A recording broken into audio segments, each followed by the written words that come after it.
A World Health Organization vehicle carrying swabs from patients to be tested for coronavirus came under gunfire in Myanmar's western Rakhine state and the driver was killed, the United Nations said on Tuesday.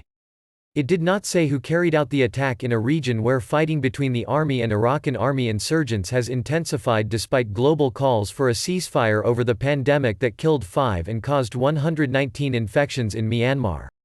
The driver, Pae Son Win Mong, had died in the state's Minbya township on Monday, the United Nations office in Myanmar said in a Facebook post. The WHO colleague was driving a marked UN vehicle from Sittwe to Yangon, transporting COVID-19 surveillance samples in support of the Ministry of Health and Sports, it added. Both Myanmar's army and the Rakhine army denied responsibility for the attack and accused each other.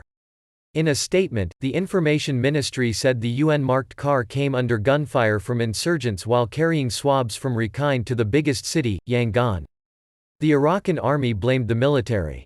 Government troops and insurgents from the Rakhine army, which wants greater autonomy for Myanmar's western region, have been locked in fierce fighting for more than a year, but clashes have intensified recently. Why would the military shoot them, replied Major General Tun Tun Ni, a military spokesman, when Reuters asked about the incident by telephone. They are working for us, for our country. We have the responsibility for that. Everyone who has a brain knows that. If you are a Myanmar citizen, you shouldn't ask that. Another healthcare worker injured in the attack is being treated in hospital. The driver's father, Hate Win Mong, said his son, aged 28, had worked for the WHO in Sittwe for 3 years.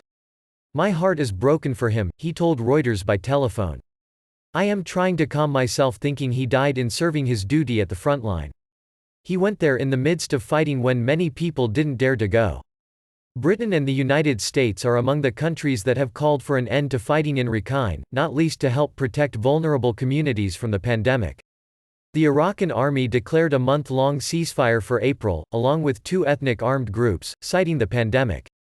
The army rejected the plea, with a spokesman saying a previous truce declared by the government went unheeded by insurgents.